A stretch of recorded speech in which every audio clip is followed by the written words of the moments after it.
Hello students, क्या हाल चाल। स्वागत है आपके अपने यूट्यूब चैनल जैन वाला पर। स्टूडेंट्स, ये जो क्वेश्चन आप बोर्ड पर देख रहे हैं, ये पिछले साल 2024 में जवाहर नवोदय विद्यालय के टेस्ट में आया था 6th क्लास के में। और मुझे ये क्वेश्चन जो है काफी अच्छा लगा। ऐसे क्वेश्चन जो है देखने को मिल सकते हैं तुम्हें, जैसे अब 2024 में तो ये आया था, 2025 में आपको ये क्वेश्चन ऐसे ही बस डिजिट चेंज करके देखने को मिल सकता है, थोड़ा बहुत लैंग्वेज में चेंज करके आपको देखने को मिल सकता है। अच्छा क्वेश्चन है, इसलिए मैं आपसे ये क्वेश्चन जो है डिस्कस करना चाह रहा हूँ। ठीक है, तो इसको डिस्कस करने से पहले मैं आपसे कुछ सवालात करूंगा, आपको उसके आंसर करने हैं। ठीक है, तो स्टूडेंट, जैसे मैं आपसे बोलूं कि मैंने कोई पेन खरीदा और मैंने उसको जो है 10 रुपए का बेच दिया। कितने रुपए का? 10 रुपए का बेच दिया। कितने के लाभ पर? 2 रुपए के लाभ पर। ठीक है, लाभ कहते हैं प्रॉफिट को, इंग्लिश में प्रॉफिट, हिंदी में लाभ। ये सिंपल भाषा में आप बोल सकते हैं, जैसे गांव की भाषा में बोलते हैं नफा। उसे नफा हुआ या मुझे नफा हुआ, मैंने बेचा है तो मुझे नफा होगा, तुम्हें तो नहीं होगा। ठीक है, तो मुझे नफा हुआ कितने रुपए का? 2 रुपए का। मैंने 10 रुपए का पेन बेच दिया, तुम्हें बेच दिया मैंने 10 रुपए का, और मुझे 2 रुपए का जो है नफा हुआ, मुझे लाभ हुआ, प्रॉफिट हुआ। तो आप बताइए कि मैंने कितने रुपए का जो है वो पेन खरीदा होगा। मैं भी तो कहीं से लेकर आया हूँ खरीद के, तो मैंने कितने का खरीदा होगा? मैंने 10 रुपए का आपको बेचा, 2 रुपए का जो है मुझे लाभ हुआ, मैंने अपनी जेब में कमाए वो पैसे, जिसे कहते हैं कमाए, मतलब नफा हुआ, मुझे प्रॉफिट हुआ। तो आप बताइए मैंने वो पेन जो है कितने का खरीदा होगा? तो मैंने वो पेन खरीदा होगा 8 रुपए का। जब 2 रुपए का नफा हुआ है, जब 2 रुपए का लाभ हुआ है, तो जाहिर सी बात है 8 रुपए का खरीदा होगा। तो 8 रुपए कैसा है? यानी कि जो लाभ हुआ है, लाभ को विक्रय मूल्य में से घटाने पर। बेचना कहते हैं वही विक्रय मूल्य। विक्रय मूल्य आप पढ़ेंगे, क्रय मूल्य, विक्रय मूल्य। विक्रय कहते हैं बेचना, बेचना, और क्रय कहते हैं खरीदना, खरीदना। ठीक है, विक्रय बेचना और क्रय खरीदना। ठीक है, ठीक है। तो मैंने 10 रुपए का जो है बेचा था, 2 रुपए का मुझे लाभ हुआ था, तो यानी कि मेरा क्रय मूल्य कितना, मतलब मैंने खरीदा कितने का था? 8 रुपए का। 8 रुपए का आएगा ना, जब मुझे 2 रुपए का लाभ हुआ तो 8 रुपए का। ठीक है। अच्छा, अगर मैं आपसे बोलूं, इसे मैं मिटा देता हूं। ठीक है, अगर मैं आपसे बोलूं कि मैंने कोई पेन खरीदा और उसे फिर बेचा, कितने रुपए का बेचा? मैंने 5 रुपए का बेचा, और मुझे 3 रुपए का जो है लाभ हुआ। तो आप बताइए मैंने वो पेन जो है कितने रुपए का खरीदा होगा? कितने रुपए का खरीदा होगा? 5 रुपए का बेच दिया, बेच दिया, ये बेच दिया, खरीदा नहीं है, बेच दिया। खरीदना तो मैं आपसे पूछ रहा हूँ मैंने कितने का खरीदा, तो मैंने खरीदा होगा कितने का? 2 रुपए का। 2 रुपए खरीद के 5 रुपए का बेचा, तभी तो मुझे 3 रुपए का लाभ हुआ। ठीक है, तो यानी कि बेचने, यानी कि विक्रय मूल्य में से, विक्रय में से क्या घटा दो? लाभ घटा दो, तो हमें क्या आ जाएगा? क्रय मूल्य आ जाएगा हमारा। ठीक है, यानी कि खरीद आ जाएगी हमारी, कितने की मैंने जो है खरीदी। ठीक है, अगर मैं आपसे बोलूं कि मैंने, अब ये तो इसको हम जो है ऐसे रखेंगे नहीं। ठीक है, अब मैं आपसे बोलूं कोई वस्तु, या पेन ही मान लो अब की बार भी, मैंने कोई पेन जो है 10 रुपए का बेचा, और आपके मुझे घाटा हो रहा है। घाटा, घाटा यानी हानि हो रही है, कितने रुपए की? 5 रुपए की हानि हो रही है। हानि, हानि कहते हैं घाटा, लॉस, इंग्लिश में लॉस, लॉस कहते हैं हानि। ठीक है, तो मैंने वो पेन कितने का खरीदा होगा? मुझे अब हानि हो रही है, लाभ नहीं हो रहा, हानि हो रही है मुझे 10 रुपए का बेचने पर, यानी कि मैंने 15 रुपए का खरीदा होगा, और मैंने 15 रुपए का खरीद के 10 रुपए में बेचा होगा, तभी मुझे 5 रुपए की हानि हो रही है, लॉस हो रहा है मुझे। ठीक है, जैसे कोई फोन लेकर आता है, आजकल फोन लेकर आते हैं बच्चे, तो माना 20,000 का कोई फोन लेकर आया, उसने 6 महीने बाद बेच दिया 10,000 का, तो उसे कितने का, कितने की हानि हुई? 10,000 की हानि हुई। वही 20 का लेकर आया था, 10 का बेच दिया, तो 10 की हानि हुई ना, लॉस हुआ। तो ऐसी मैं 15 का लेकर आया था, 10 का बेचा, 5 रुपए मुझे हानि होगी। यानी कि हानि को जो है अगर मैं इसमें विक्रय मूल्य में प्लस कर दूं, मतलब इन दोनों को प्लस कर दूं, तो मेरे क्या आ जाएगा? क्रय मूल्य आ जाएगा। बेचना यानी कि वही विक्रय मूल्य, मैंने बताया था ना पीछे, विक्रय मूल्य, विक्रय, ठीक है, विक्रय। तो यानी कि अगर हमें हानि हो रही है तो विक्रय में हानि को जोड़ देंगे तो हमारा क्रय मूल्य आ जाएगा, लेकिन अगर हमें लाभ हो रहा है तो विक्रय मूल्य में से हम लाभ घटा देंगे तो हमें क्रय मूल्य आ जाएगा हमारा, ठीक है। अब इसको याद करने की जरूरत नहीं है कि विक्रय माइनस क्रय, सॉरी, विक्रय माइनस लाभ इक्वल टू क्रय मूल्य, या विक्रय प्लस हानि इक्वल टू क्रय मूल्य, ऐसे याद करने की जरूरत नहीं है। ये तो कॉमन सी चीज है, जैसे मैंने अभी आपको समझाया आपके तरीके से, तो ऐसे ही बस दिमाग में सोचना है ये चीज, और इसमें कुछ ज्यादा वो नहीं है, ठीक है। तो अब ऐसे ही कुछ ये क्वेश्चन आया था जिसमें बोला गया था एक वस्तु को 2540 में बेचने पर, कितने में, 2540 में बेचने पर जो लाभ होता है, भाई किसी ने या मैंने, चलो अब मुझे मान लो मैंने 2540 में कोई चीज बेची और मुझे लाभ हुआ, ठीक है। अब ये कह रहा वही उसी वस्तु को, जो मैंने वस्तु बेची थी अभी, अब उसी वस्तु को, माना मेरे पास दो हो, ठीक है, ऐसी वस्तु को, उसी वस्तु को जो मैंने 1850 में बेची अब की बार, तो मुझे हानि हुई बेचने पर, जो हानि हुई के बराबर है, के बराबर। अब यहां से थोड़ा लैंग्वेज जो है इसने के बराबर, अब बच्चे सोच रहे यार किसके बराबर बोला है इसने, किसके बराबर, विक्रय मूल्य के बराबर, क्रय मूल्य के बराबर, या लाभ के बराबर। अब इसमें बच्चे जो है यहाँ कंफ्यूज हो गए होंगे कि किसके बराबर। तो ये बोल रहा है कि जो लाभ हुआ ना, लाभ उसी के बराबर जो है हानि हुई अगर मैं 1850 में बेचू, ठीक है। तो यार ठीक है, तो यानी कि ये कह रहा कि लाभ और हानि जो है आपस में कैसी है, बराबर हुई है, ठीक है। अगर 10 रुपए का लाभ हुआ था इतने में बेचने पर, तो यहां भी 10 रुपए की हानि हुई है इतने पे बेचने पर, ठीक है। ये बोलना चाह रहा, ठीक है। तो अब हम सोल्व करते हैं। कितने पे बेचा था, यानी कि विक्रय मूल्य क्या है हमारा, या बेचने समझ लो, विक्रय मूल्य मत बोलो अगर तुम्हें कठिन लग रहा है, विक्रय मूल्य, क्रय मूल्य, ये शब्द जो है बच्चों को थोड़ा कठिन लगता है, तो ऐसे सोच लो कि कितने का बेचा, बस ये सोच लो, बेचा तो कितने का बेचा, 2540 में बेचा। लाभ कितने का हुआ हमें पता नहीं है, लाभ कितने का हुआ, तो हम सोच लेंगे कि चलो लाभ हम जो है घटा दिया हमने लाभ, ठीक है। जब कुछ नहीं होता ना तो उस चीज को ऐसी मान लो, जब ना दे रखा तो ना दे रखा। अब तुम कहां से क्वेश्चन पेपर लेके थोड़ा जाओगे टीचर के पास, जी भाई इसमें लाभ ना दे रखा, लाभ बता दो मैं, तो ये क्वेश्चन में जैसे दे रखा है ऐसे करना पड़ेगा आपको। लाभ नहीं दे रखा, सीधा लाभ लिख दो, या इससे रिप्लेस करके, रिप्लेस मतलब इसके जगह पर जो है आप XYZ कुछ भी जो है मान सकते हैं, ठीक है। इक्वल टू क्रय मूल्य,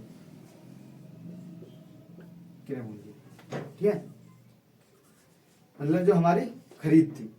अब ये कह रहा कि 1850 में बेचने पर, 1850 में बेचने पर हानि हुई, तो हानि को क्या करेंगे हम, प्लस करेंगे, हानि को प्लस करेंगे, तो अब हमारा क्या आ जाएगा, ये भी क्रय मूल्य आ जाएगा, ठीक है। अब हमें पता है जो, ठीक है, ये क्रय मूल्य है, ये भी क्रय मूल्य है, यानी कि ये जो टर्म आई है ना, ये वाली टर्म और ये वाली टर्म, ठीक है, यानी कि ये इतना और ये क्रय मूल्य बराबर है, ये पूरा इतना और ये इतना बराबर है, तो भाई ये भी तो आपस में बराबर होंगे। 540 माइनस लाभ इज इक्वल टू 1850 प्लस हानि। क्यों बराबर होंगे, क्योंकि भाई ये 540 माइनस लाभ इक्वल टू क्रय मूल्य, यानी कि ये जो है ना, ये इतना जो है ये किसके बराबर है, क्रय मूल्य के बराबर है, किसके बराबर है, क्रय मूल्य के बराबर। और ऐसे ये जो नीचे वाला है ये किसके बराबर है, ये भी तो क्रय मूल्य के बराबर है। जब भाई ये क्रय मूल्य के बराबर, ये भी क्रय मूल्य के बराबर, तो ये भी तो आपस में बराबर हुए। देखो जैसे ए का वजन जो है, ए का वजन जो है 5 kg है, 5 kg। बी का वजन जो है वो भी 5 kg है। ठीक है, ये आपस में मतलब ये 5 kg है और बी इक्वल टू भी 5 kg है।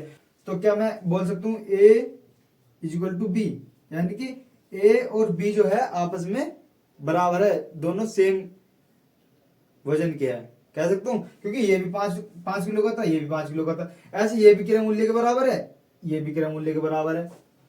ठीक है। अच्छा, अब मैं हानि को लाभ लिख सकता हूँ या लाभ को हानि लिख सकता हूँ, क्योंकि इसने बोला था शुरू में कि लाभ और हानि जो है आपस में कैसे है, बराबर है। हानि और लाभ जो है आपस में कैसे है, बराबर है, लिख सकता हूँ। तो कोई से को भी जो है, चाहे तो लाभ को हानि कर लो, हानि को लाभ कर लो। चलो मैं इसको हानि कर लेता हूँ, वो हानि को लाभ कर लेता हूँ, लाभ, ये मैंने लाभ कर लिया। ठीक है।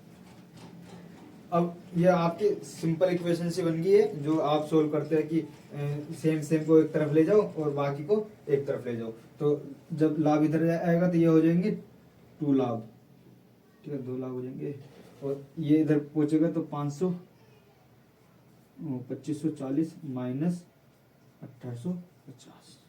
ठीक है, तो इसको अलग को जाकर जो है आप सोल्व कर लो। 2540 माइनस 1850, 0, 14 में से 5 गए और 14 में से 8 गए 6। ठीक है, इतना जो है हमारा 690 आया। 690 इक्वल टू 2 लाख। ठीक है, 2 से डिवाइड करेंगे, 2 3 6, 2 चौक 8, 2 पंजे 10। ठीक है, हमारा लाभ जो आया कितना आया, 345 रुपए का जो है हमारा लाभ आया। तो लाभ या हानि दोनों बराबर दी थी इसने हमें। ठीक है, तो हानि भी 345 की हुई और लाभ भी हमारा 345 की हुआ। ठीक है, तब ये कह रहा था कि उसका क्रय मूल्य कितना है, मतलब उसने खरीदी कितने की होगी। तो अगर हम लाभ लेके चलते हैं, इसको लाभ मान के चलते हैं, तो इसमें जो है, इसमें से लाभ हम घटा देंगे, हमारा क्रय मूल्य आ जाएगा। मतलब विक्रय में से, इस वाले में से लाभ घटा देंगे तो क्रय मूल्य आ जाएगा। या अगर आप इसको हानि लेके मान के चलते हैं, तो आप जो है 1850 में जो है 345 जोड़ देंगे, हमारा क्रय मूल्य आ जाएगा। तो आपकी मर्जी है, आप क्या मानो, इसे लाभ मानो या हानि मानो, दोनों आपस में इक्वल है। ठीक है, तो मानो मैं हानि मान लेता हूँ इसे, चलो, या लाभ, कुछ भी मान लो। ठीक है, अगर मैं हानि मानता हूँ तो हानि यानी कि 1850 में मैं जो है इसे जोड़ दूंगा। 1850 में कितना जोड़ दूंगा, 300, कितना है हमारा 45। ठीक है, तो 5 9 8 3 11, और ये कितना हो गया 2। ठीक है, कितना हो गया 2195 हमारा क्रय मूल्य आ गया। और अगर आप इसको लाभ मानते हैं तो 2540 में से जो है ये वाला, ये 2540 में से जो है 345 घटा देंगे, 345 घटा दो, 5 बचा, यहाँ 13 में से 4 गए 9, और ये कितना बचा था हमारा 4 में से 3 गए 1 2, 2195 कैसे कर लो। ठीक है, अब ये तो हो गया, मैंने जो आपको पूरी तरीके से ऐसा समझाया था। लेकिन अब मैं आपको जो है इसको 2 लाइन में जो है करके दिखाता हूँ, इसको हमें कैसे सोल्व करना था। ठीक है, ये मैंने पूरा डिटेल में इसलिए बताया कि आपका दिमाग ऐसे ना चले, जो मैं अभी शॉर्ट तरीका बताने वाला हूँ, ऐसे ना चले, ऐसा दिमाग मतलब एग्जाम हॉल में थोड़ा रहता है, तो आप जो है ऐसे भी सोल्व कर सकते हैं। ये ज्यादा लंबा नहीं है, मुझे समझाने में इतनी देर लगी है, वरना ज्यादा कुछ लेंथी नहीं होगा ये कुछ भी। ठीक है, तो इसको क्या करना था, जब भी ऐसे बोले ना कि लाभ और हानि बराबर दे दे, ठीक है, लाभ और हानि जो है आपस में बराबर दे दे, 2 विक्रय मूल्य दे दे जैसे इसमें दे रखे हैं, और क्रय मूल्य आपसे जो है पूछे, तो आपको क्या करना है, दोनों को जोड़ लेना है। ठीक है, 25 40 और 18 50। ठीक है, इनको जोड़ देना, कितना आ गया 0 9 हो गया 5 और 8 3। ठीक है, तो आपको क्या करना है, इसको जोड़ करके 2 से डिवाइड कर देना है। ठीक है, 43 90, 2 से डिवाइड कर दो, ठीक है। तो 2 दूनी 4, 2 एकम 2, 2 नी 18, 2 पंजे 10, 2195। क्योंकि वहां पे तो ये हुआ था, ये आपस में ये इधर पहुंच गया था जुड़ के, और वहां 2 लाभ हो गए थे, 2 से डिवाइड कर दिया था इतना, मतलब यही जो है इक्वेशन बनी थी वहां। तो आप ऐसे क्वेश्चन को जो है डायरेक्ट ऐसे सोल्व कर सकते हैं, दोनों को जोड़ो, दोनों विक्रय मूल्य को, और इन्हें घटा दो, ठीक है। तो अगर वीडियो अच्छी लगी हो तो भाई लाइक करना, कमेंट करना, शेयर करना, और नेक्स्ट वीडियो का नोटिफिकेशन पाने के लिए चैनल को सब्सक्राइब भी कर लेना, ठीक है। तो पता नहीं आपके समझ में आया होगा, लेकिन मैंने पूरी कोशिश करी है। थोड़ा लेंथी नहीं कह सकते यार, मैंने मतलब पूरा समझाने की कोशिश करी अच्छे से, इसलिए थोड़ी वीडियो भी लेंथी होगी। और वो जो है, अभी तुम यार छोटे बच्चे 5वीं क्लास के हो, तो थोड़ा इक्वेशन से डरते हो आप, ठीक है, तो थोड़ा हो सकता है, लेकिन ये तरीका जो है लास्ट में जो ये मैंने आपको बताया शॉर्ट ट्रिक, इससे भी जो है आप सोल्व कर सकते हो। लेकिन अगर आप जो है उसको बिल्कुल आराम से देखोगे ना, तो बिल्कुल मैंने बढ़िया तरीके से आपको समझाया है, अगर आप जो है आराम से देखेंगे उसको, ठीक है। तो ठीक है, बाय।